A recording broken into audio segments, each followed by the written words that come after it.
Hi, we're here at the stables of Horses Helping Human, and we're chatting with one of the parents whose son gets therapy here on a regular basis.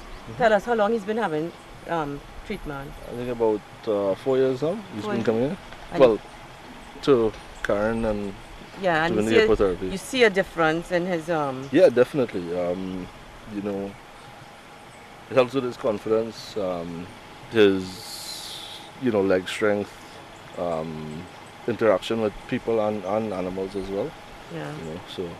Oh, he has a problem with his legs. No, he doesn't have a problem, but The riding itself keeps him keeps okay. strengthens his legs and upper body as well, Yeah, and his core itself yeah.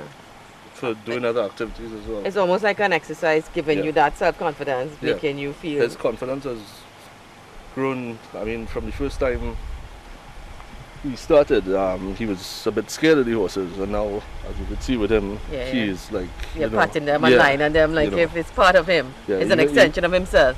even riding the bigger horses is like it's unbelievable what he does now, as opposed to 4 or 5 years ago. Yeah. Shy and timid. Yeah, and it helps with his social skills as well, dealing with people, and interacting with other animals and stuff. Used to be a little afraid of dogs as well, but now it's a lot better. Of course, a horse is a big animal. So cats and dogs seem like nothing to be afraid of after this. So you would recommend this for any kid, but Any even with self-confidence, not not just that. I mean, my son is in about 4 different therapies. Occupational therapy, different stuff, and this is one of the therapies I would definitely keep, yeah. no matter what, because if one, he enjoys it thoroughly, and two, it helps him, as again with interaction. And how long are the confidence. sessions normally? 45 minutes, I think. Yeah. And that and just a 45 minutes does a lot for him. Yeah. Boost him up. He does drawings with the therapist, who's Karen. Learns about horses, different parts of the horse. Learns how to groom the horse, take care of them, feed them, clean the hooves, brushes them. So it's a full session of It's not just everything one to thing. do. Yeah, Yeah, it's not yeah. one thing. Interesting. So we thank you, Andre. no problem. Thank you for a little short interview, and definitely we'll be chatting with some of the trainers, some of the therapists, and we'll get to know more about Horses Helping Humans. So we're here with Horses Helping Humans and Rainbow, who's like really nice and quiet, and Liana, who's a volunteer. Yes. Liana, how long have you been here with? I've been here since they opened, so maybe 2 years. Yes, and have you seen the difference in the kids with the therapy? I have. They become more peaceful. They're more they communicate better. I don't know. They just seem happier when they're around the horses. Yeah, there is a difference with kids when they interact with animals on the whole, but a horse being such a huge animal, I guess initially it could be intimidating for them.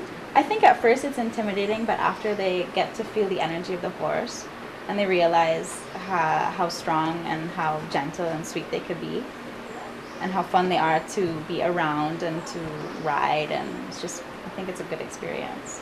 Yeah, and so you come up here to do what? To clean the horses, to groom them? I come here, I like to bathe the horses, I like to groom them, I just like to spend time with them. So I might not get to spend too much time, but as long as I come up here for the week and spend some time, then I feel that I'm happier. You're happier as well? Yeah, so it's therapeutic for you. It is very therapeutic. So we should tell Karen, if you're looking for more volunteers after this show, I think you're going to get a few more. People benefit from being around the horses. Mm-hmm. Generally, you feel a sense of well-being when you leave here. I think you learn a lot from them because, I don't know, I think they teach you patience and respect because they demand a lot of respect from you in order for you to be their friend. You can't just be their friend, you need to earn it. So Correct. it's just a learning experience. I guess, yes. I guess it applies to everything and everybody else, to really your interaction with the humans. Karen said earlier, when you give respect, you get respect. Mm-hmm. So the horses teach us how to interact with humans, really, Mm-hmm. not just animals. Mm-hmm. That's a very interesting lesson. lesson. Thank you very much, Liana. You're and welcome. hopefully we'll be seeing more of you all. When your charities come around, we'll be coming on to promote it for you all. Cool. I'm here with Helen at HHH, as they affectionately call the place. And she's a volunteer. So tell us, what do you do as a volunteer? Mostly behind the scenes work. I work when it comes to the fundraising aspect of it, and generally marketing what HHH does here, what they stand for, what they hope to achieve, what their goals are. Yeah.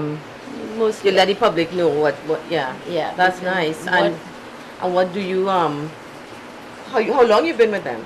I've been volunteering with HHH for about 2 years. 2 years. Yeah. And do you have a favorite horse? I do. I think I love them all, but I think Storm is probably closest to my heart because I remember when he first came and I saw, he was he was aggressive and he's a powerful spirit. And then when I saw how Karen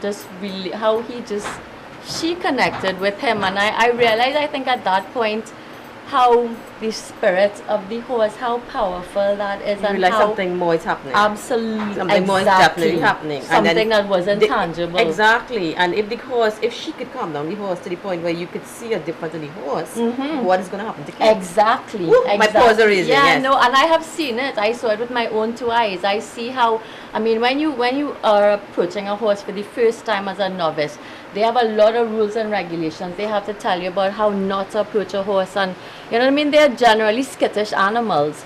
And then when I saw how these children, who they themselves are normally very skittish, and their energy is very high and they are unsettled, Correct. and yet I see when they approach that horse, and they don't follow the rules, generally speaking. Correct. And yet the horses have so much patience with them. You can tell it's almost like if they understand that there is something far deeper going on there, and they relate to those children on that level. It's Well, remarkable to thank see. you so much, Helen. I think you just epitomized the whole place in one little interview. Thank you so Glad. much You're very for welcome. sharing that with us. Thank you. Thank you. So Karen, I want to say thank you so much for the interview today, and I think we learned a lot, and I'm sure the public learned a lot, and we want to thank Helen and Liana, your helpers, for sharing that very vital information with us. I don't think people understand what's really happening here. Yeah. So But when you're thank closing, you, yes, you have anything to tell us? Dan, thanks so much for coming and taking the time to help inform the public about what is here in Trinidad. Sometimes we don't really know everything that's going on, and this helps a lot to just get the word out a little bit more about that we are here, and that horses are wonderful animals to help everyone heal, and hopefully you'll come and see us soon up here at CVU Stables. Thank Thanks you. so much. Thank you. Take care.